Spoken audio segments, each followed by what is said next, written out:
Alam na natin na yung nangyaring peace rally kahapon ng Iglesia ni Cristo ay malaging mahalagang parte ngayon no, sa political situation dito sa Pilipinas dahil alam naman natin na ang INC ay iba kaya nilang mag-block voting or talagang kung ano yung sasabihin or mapag-uusapan ng kanilang mga members at mga leaders talagang nangyayari, di ba? May epekto talaga sa magiging actions ng mga members nila.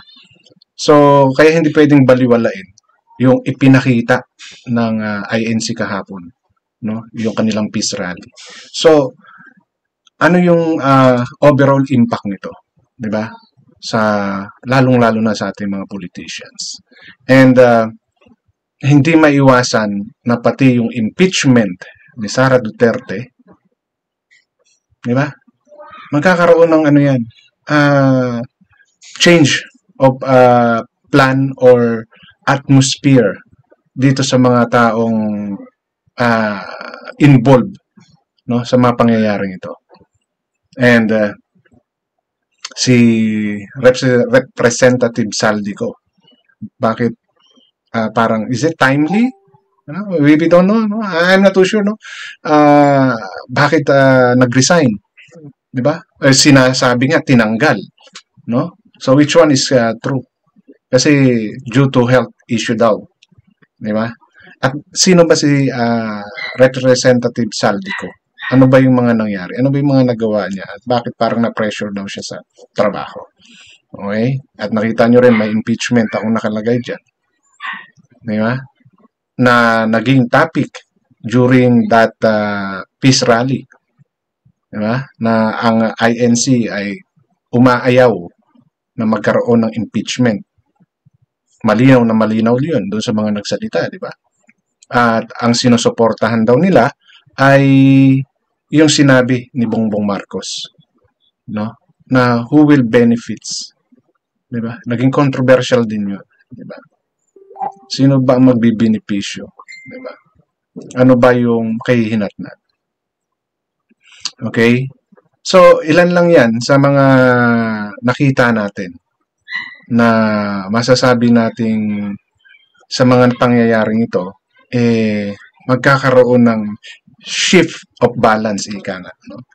Sinasabi nila. Magkakaroon ng pagbabago sa mga plano, lalong-lalo na nung mga tumatakbo or tatakbo ngayong darating na 2025 elections. And of course, in a long run sa 2028 national elections, di ba? Ng mga presidente. So, dito sa isi-share ko sa inyo ngayon, no? Part of this is about kay Saltigo. No? Ano ba yung nangyari sa kanya? Sino ba siya? Ano ba yung nagawa niya? 'Di ba? Sa 2025 budget. Ito yung matinding na mapapakinggan nyo mamaya. No? Yung budget. Anong nangyari sa budget? Okay? So, let's hear. No? I-share ko lang sa inyo yung news about dito. No? Na kung saan nakapaloob yung ilan sa mga itatopic natin at bibigyan natin ng sarili nating komento. No? But, bago po ako magpatuloy, welcome po sa akin channel. Kung bago pa lang po kayo sa akin channel, please don't forget to like, share, and subscribe na rin po. Yung pakihit ng notification bell para maging aware kayo sa aking mga upcoming content. Any comment, suggestion, recommendations, or opinion that you might think gusto nyo i-share, leave it on our comment section. Alright, so pakinggan po natin yung news na to about kay Saldico. Magandang hapon, Rosalie. Ano ang dahilan ng pagkakatanggal kay Congressman Zaldico bilang chairperson ng House Committee on Appropriations? O June, walang binanggit na partikular na detalye si ako, Bicol Party List Representative Saldico, kaugnay nung sinasabi niyang pressing health concerns o issue sa kalusugan kaya bumaba sa pwesto bilang chairperson ng House Committee on Appropriations. Pero yung pagdedeklara na bakante ang posisyon ng House Panel Chairman ay ginawa sa pagbabalik sesyon ng Kamara kanina pagkatapos ng December 2024 holiday break. So, hindi malinaw, no? Ano ba yung health issue na sinasabi niya? Diba? Normally, papaliwanag mo yan. Normally, sasabihin mo yan. Diba? imposibleng anyhow, di ba? Eh, hindi naman siya yung tipong mamamatay na. Hindi naman ganun yung issue ata ng ano niya. Para hindi niya masabi na it's something depressing na sakit. Di ba? Son at House Senior Deputy Majority Leader Sandro Marcos ang naghain ng motion sa plenaryo ng Kamara na nagdedeklarang ibakante ang pwesto ng chairperson ng House Committee on Appropriations. Walang tumutol dito kaya pinagtibay agad ito sa plenaryo ng Kamara. Si Ako Bicol Party List Representative Saldico ang chairperson ng House Committee on Appropriations. Kabilang si Congressman Ko sa Bicameral Conference Committee na naging kontrobersyal matapos aprubahan ang pinal na bersyon ng 2025 National Budget kung saan nakapaloob ang tinapyas na pondo ng Education Department, zero government subsidy para sa Philippine Health Insurance Corporation at bilyong-bilyong piso insertions o dagdag pondo naman para sa Department of Public Works and Highways o DPWH. Yun. So, parte siya nung BICAM.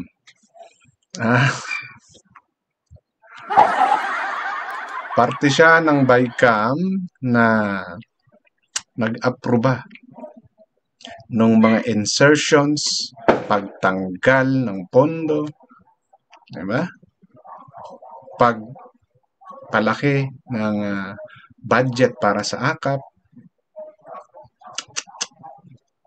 So baka kaya na-pressure si Sir. No?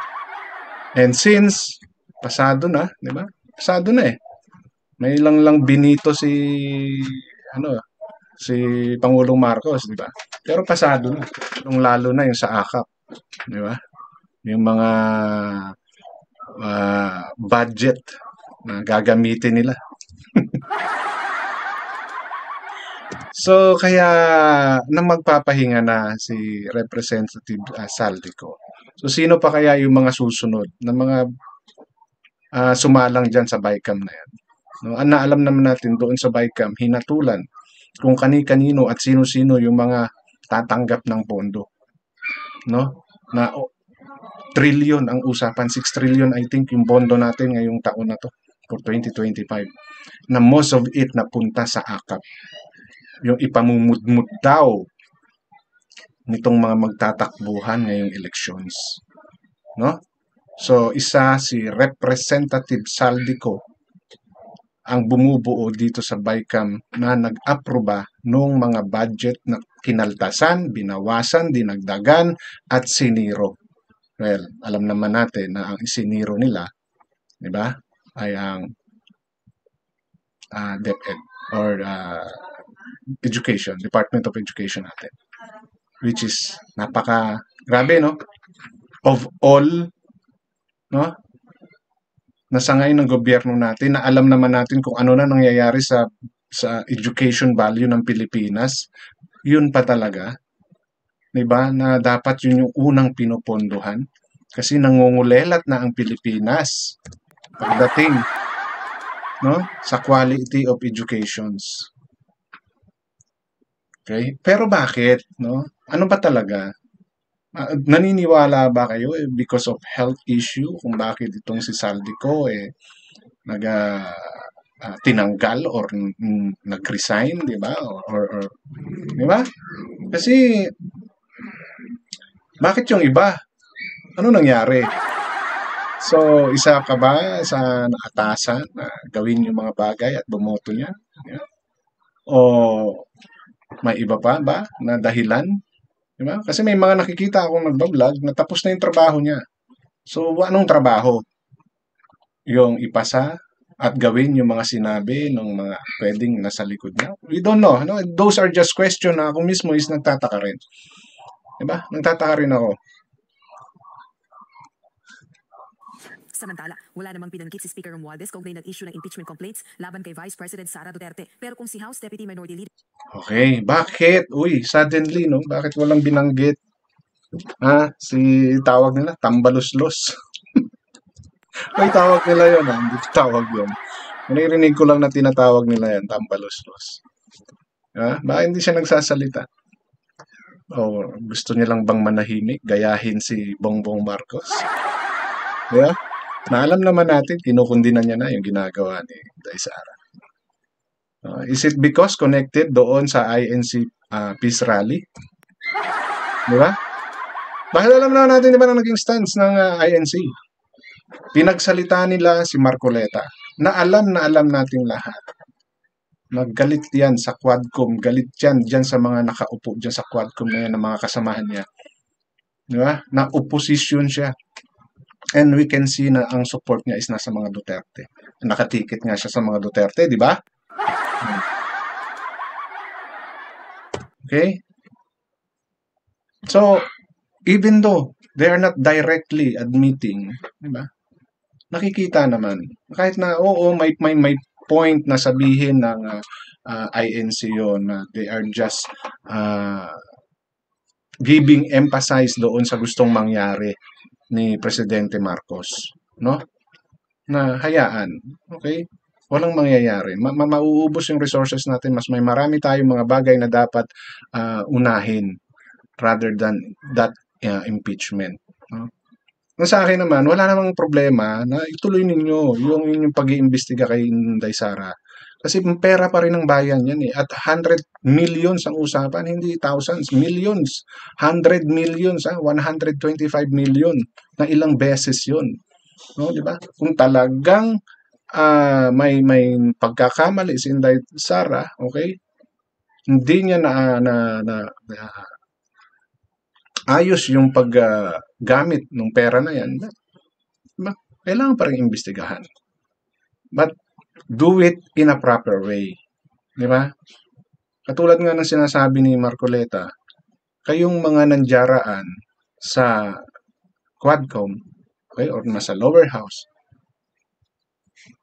in aid lang kayo of legislation, hindi para mag-prosecute. Diba? Dahil mayroong ibang pwedeng gumawa niya. Anong nangyayari? Kaya kayo hindi napapaniwalaan. Di ba? Kaya hindi kayo napapaniwalaan. No, ngayon, sa sinabing yan ng Iglesia ni Cristo, bakit walang masabi yata si Romualdez? Because ayaw niyang may masilip sa kanya? Wala na. No? Malabo na. Kitang-kita na kung paano yung mangyayari sa iyo, Romualdez. Lalo na kitang-kita yung ginawa ninyo dyan sa budget. No? Tapos ngayon, pinagpapahinga nyo na si Saldi.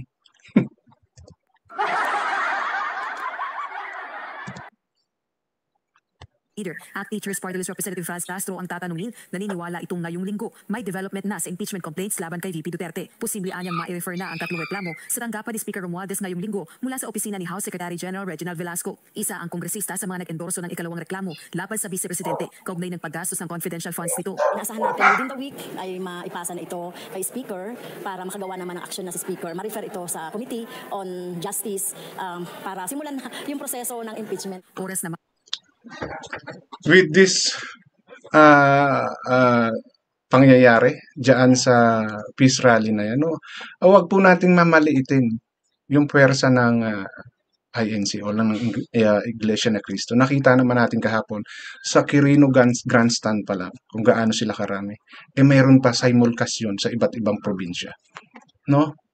So, kung tayo po ay matagal nang nakapokus sa politika ng Pilipinas, alam po natin na maraming nangliligaw na politiko diyan sa INC para sa kanilang boto. Now, di ba? Just a simple analysis sa mga sinabi ng mga taong nagsalita kahapon sa stage about their stance, di ba? Inaalam nila na ayaw nila ng impeachment. So, do you think magpupush through yung impeachment na yan? Sige, sabihin natin lumusot yan dyan sa lower house. Diba? May mag-aproba, may maaprubahan sa mga yan. Sa tingin ninyo, hindi magdadalawang isip yung mga taong yan ngayon? And pagdating sa Senado, na alam na natin kung ilan yung gusto ang tumatakbo or re-electionist sa mga yan ngayon, bukod pa doon sa mga supporters. Di ba? So, hindi po natin pwedeng sabihin na gagawin nila na naaayon sa batas. Kalokohan po yan. No? Kalokohan po yan. Alam natin ang takbo ng politika dito sa Pilipinas. Numbers. Okay? Number game ang nangyayari dito, hindi prinsipyo. Bihira po sa mga politiko natin ang mga may prinsipyo. Karamihan po sa mga yan, nakasalalay po yan sa kung ano yung lumabas na survey at sino ang liyamado. Diba? So, do you think magkakaroon ng impeachment? At kung sakali man, diba? Mag-progress kaya yan? Lalo't alam natin kung paano ginawa at kung paano minanipulate, kung paano nila pinabilis, di ba? Paano nila pinakita kung anong proseso ang ginawa nila. Di ba? So, hoping si Castro na magpupush through yung impeachment. Let's see. Di ba? But for me, I don't think so. No? Mawawalan ng numero ang impeachment na yan. Kahit na sabihin natin na ka-impeachable si Inday Sara. Unang-una, mali na yung prosesong ginawa ninyo. Mali na yung prosesong ginawa nila. Base sa mga naglalabasang paliwanag. Okay? Doon sa paliwanag pa lang ni Marcoleta, nakita naman natin. Diba? And some other lawyers. Diba? Dahil Congress is, diba, gumagawa ng batas. Hindi kayo para mag-persecute. Diba? You have prepared yung suggested law ninyo, diba? Kung ano man yan. At nagpapatawag lang kayo ng mga person involved na may kinalaman dyan sa gagawin yung batas para lang ma-double check ninyo, di ba? So, in aid, yun po yung sinasabing in aid of legislation. Di ba? Hindi po yung mag-iimbita kayo, sa kanyo palang tatanungin, kayo yung magiging judge, jury, and executioner, saka kayo gagawa ng batas. Di ba? So, may mali na. Ayon yan sa mga mas nakakaintindi ng batas. Di po ba? So, impeachment, I don't know if it will push through. But, diba, yung mga nakita nating mga pangyayari, okay, there will be some, diba, changes. Sure yan.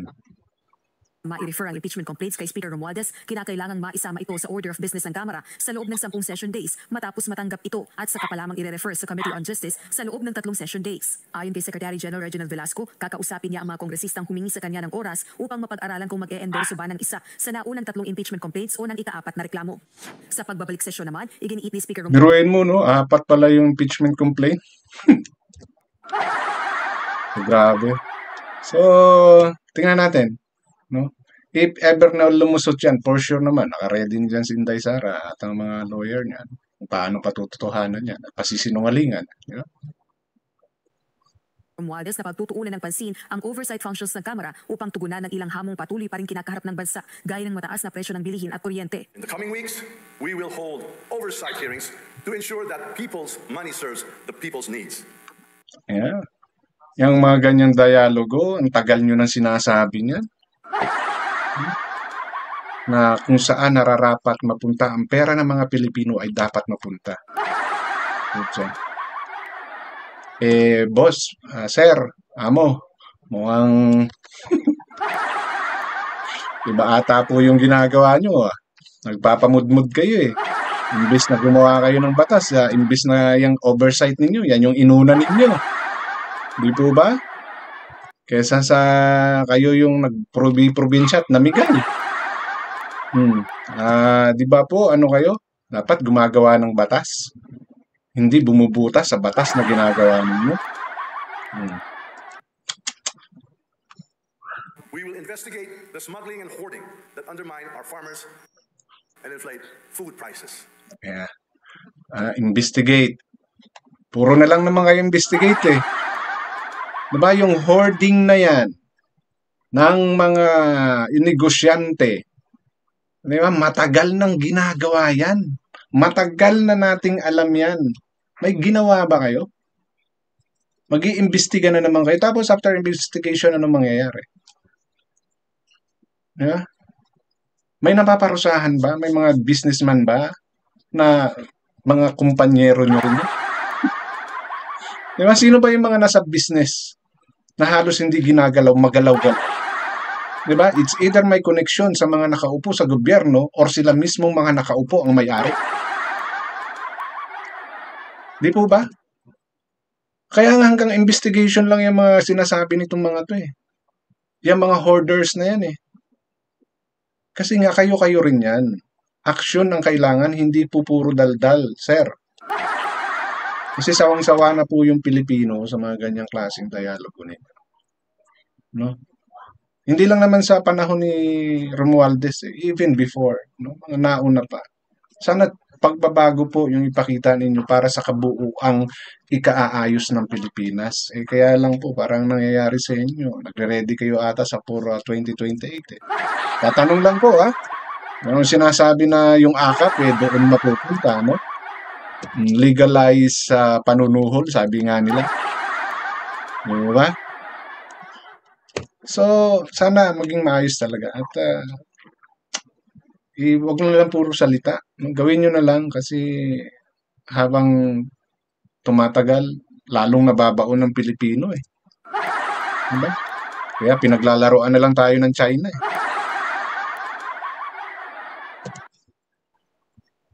We will probe 206 billion pesos in disallowed expenditures by the National Grid Corporation of the Philippines, ensuring energy reforms that lower electricity costs. Bukod dito, tuloy Yan na naman. Sinabi yan about sa electricity cost. Tignan nyo. Magkano? Ilang bilyon yung nilaan nila? Pagdating ng summer, may brownout na naman tayo. Pagdating ng summer, may brownout na naman tayo. May mga schedule. May mga schedule mawawala na naman ng kuryente. Tandaan niyo yung sinabi ni Romualdez. Sigurado ako dyan. pa rin ang investigasyon ng Kamara sa issue ng confidential funds. And we will scrutinize the alleged misuse of confidential funds, for no peso must go unaccounted for. Samantala, nagbigay naman Sige, yung confidential funds. Maganda yan, di ba? Sabi ko naman sa inyo, wala akong problema about dyan sa confidential na funds na yan. Kung talagang gusto ninyong imbestigahan. No? Kasi pera talaga ng ng Pilipino. Mga taxpayers yan na dapat talagang malaman kung nasaan. But do it in a proper way. Then after that, sige, mapatunayan ninyo. May kasalanan si Inday Sara. Ma-impeach siya. Are you willing to do it on our president and the rest na may mga confidential funds? Di ba? Kasi imposible yan. No? Imposible na yang mga yan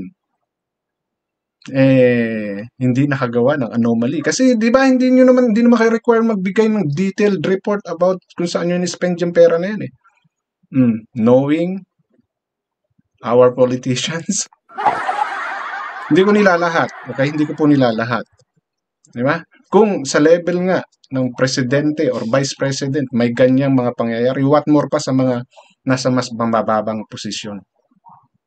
Di ba? At sa pinakamataas na posisyon.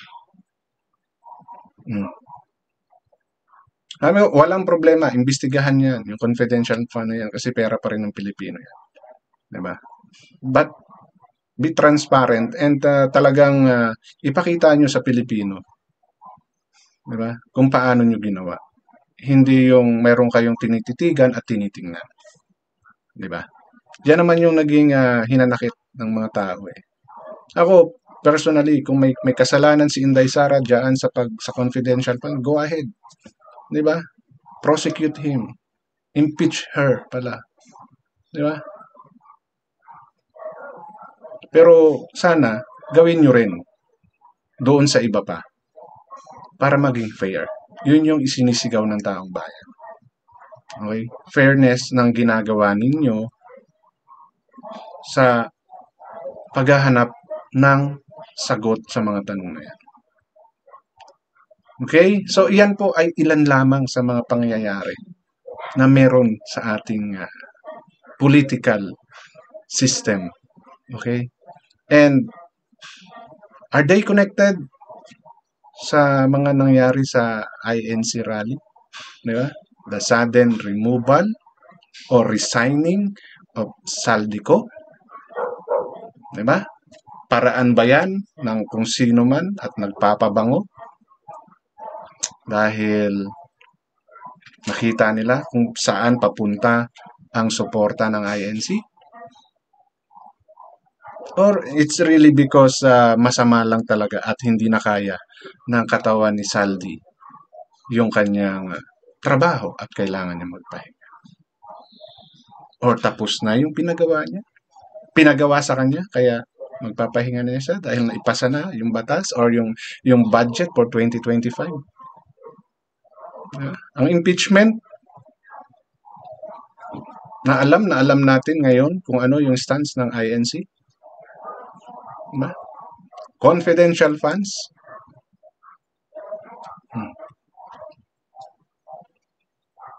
So, yan po ay ilan lamang sa mga masasabi nating maybe may connection sa nangyaring INC peace rally kahapon. So hanggang dito na lamang po. Maraming salamat.